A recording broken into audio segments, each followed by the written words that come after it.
Bismillahirrahmanirrahim. Assalamualaikum warahmatullahi wabarakatuh. Salam sejahtera bagi kita semua. Untuk kali ini Bapak akan menyampaikan materi yang berjudul jurnal umum, ya, atau bisa juga disebut mekanisme debat dan kredit karena ini sama nanti larinya sama aja, mekanisme debat dan kredit atau jurnal umum.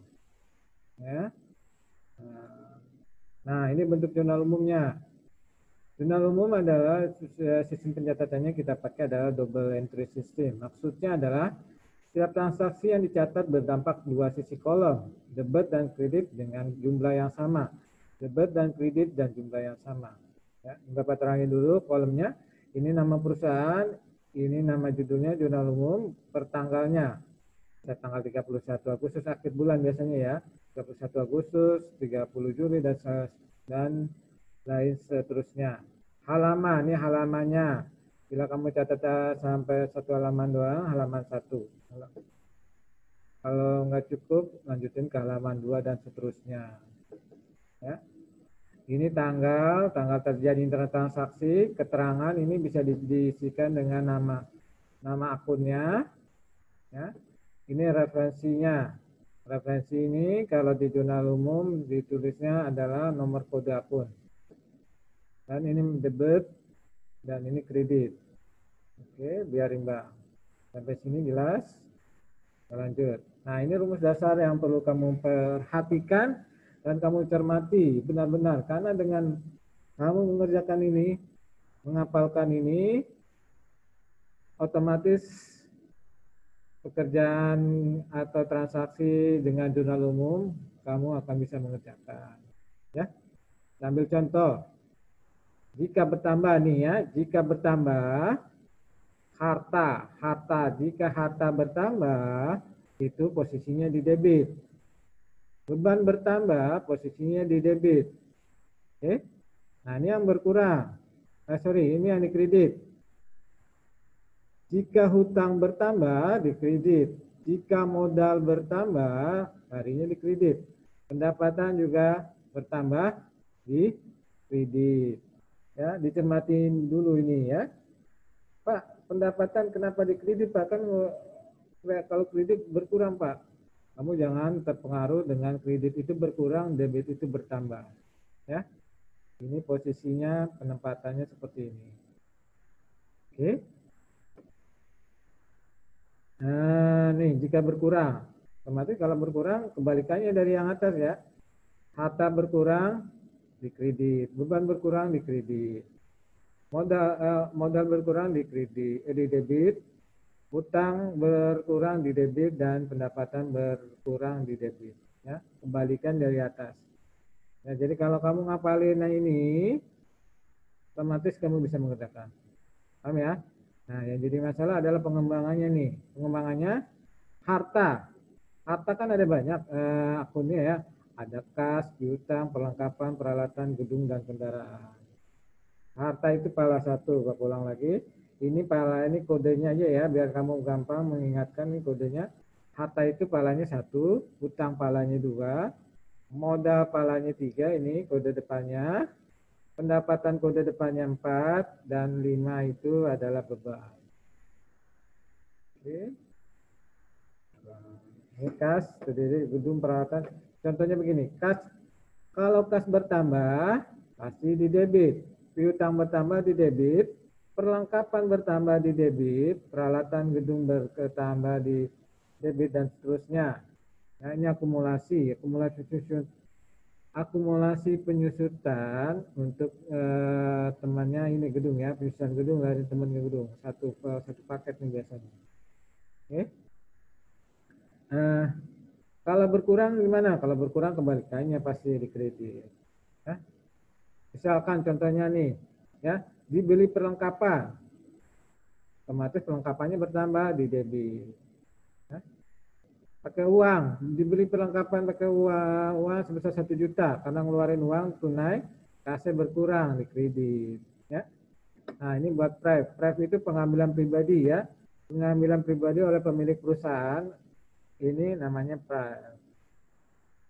Ingat ya, ini istilah-istilah yang nanti akan kamu dapati.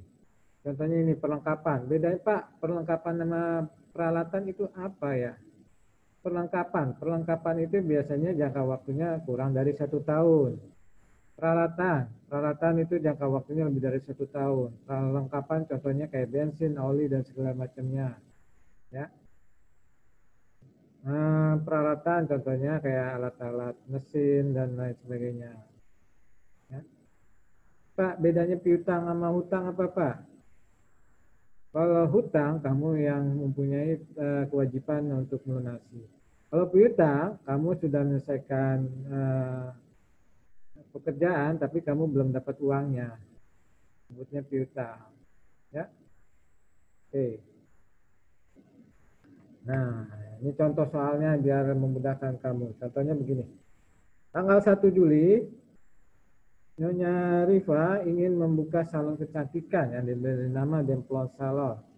Dengan menginvestasikan uang sebesar 30 juta dan peralatan salon sebesar 20 juta. Ini dari punyanya dia nih ya, dari pemilikan dia yang menginvestasikan uang. Karena bentuknya uang 30 juta, logikanya kan, kasnya bertambah 30 juta. Peralatan bertambah 20 juta.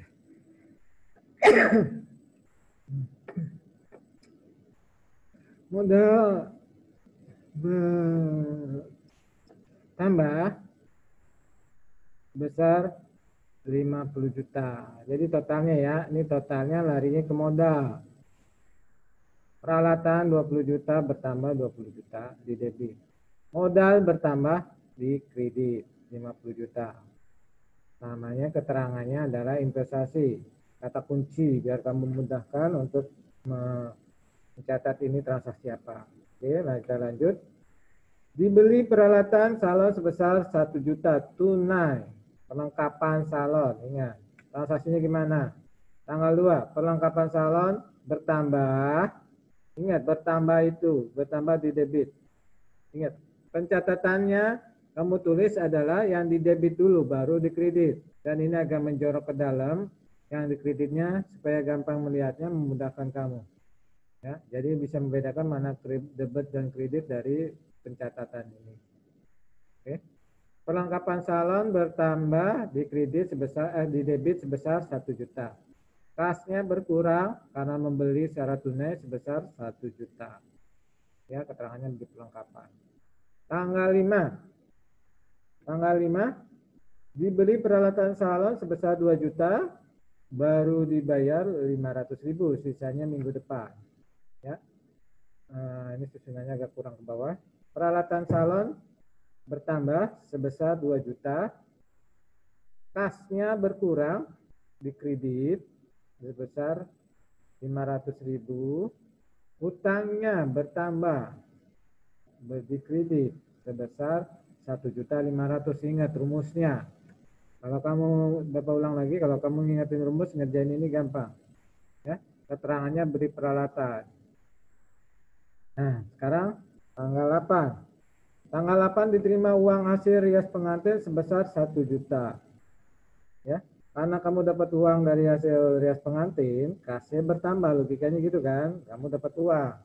Karena dapat uang, otomatis kasnya bertambah. Apalagi karena kamu sudah menyelesaikan usaha, ini timbul pendapatan. Pendapatannya bertambah 1 juta. Ini sudah dipecah, dibeda sama di persamaan dasar akuntansi, pasti larinya ke modal. Ini larinya ke pendapatan. Ingat ya, sudah dipecah menjadi pendapatan. Nah, tanggal 10. Mengambil uang perusahaan untuk kepentingan pribadi sebesar 200.000. Nah, 200.000 ya. 200.000 otomatis PF-nya bertambah besar 200.000 dan ini yang berkurang apa? Kas. Karena kita mengeluarkan uang untuk kepentingan pribadi, kasnya berkurang sebesar 200.000. Keterangannya apa? Pengambilan pribadi. Nah, ini ya. Oke, kita lanjutkan kembali.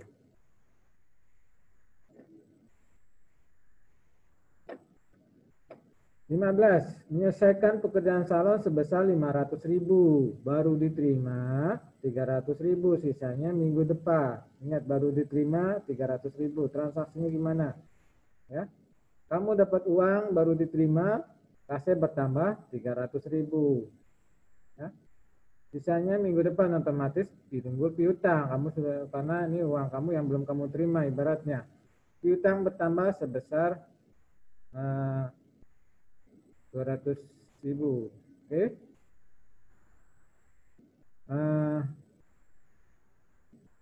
Pendapatan bertambah, otomatis timbul pendapatan. Sorry, pendapatan sebesar 500.000. Balance-nya imbang, ini kita namakan. Ya. Utang. Terus tanggal 18. Tanggal 18 membayar utang peralatan sebesar 1 juta. Kemarin kita beli waktu itu tanggal peralatan tanggal 5, kita baru bayar tanggal 18. Transaksinya gimana? 18. Karena baru bayar utang, logikanya utangnya berkurang. Utang berkurang di debit, kas berkurang di kredit karena kamu bayar hutang. Paham ya? Membayar hutang. Tanggal 22. Membayar listrik 300.000. Membayar listrik. Makanya timbul beban listrik sebesar 300.000. Beban bertambah di debit. Ingat ya, debit dulu baru ditulis, baru kredit.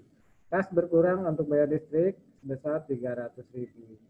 Keterangannya membayar listrik. Tanggal 25. Menerima uang dari sisa pekerjaan tanggal 15. Sebesar 200.000. Transaksinya gimana? Tanggal 25. Kamu dapat uang kas. Ya.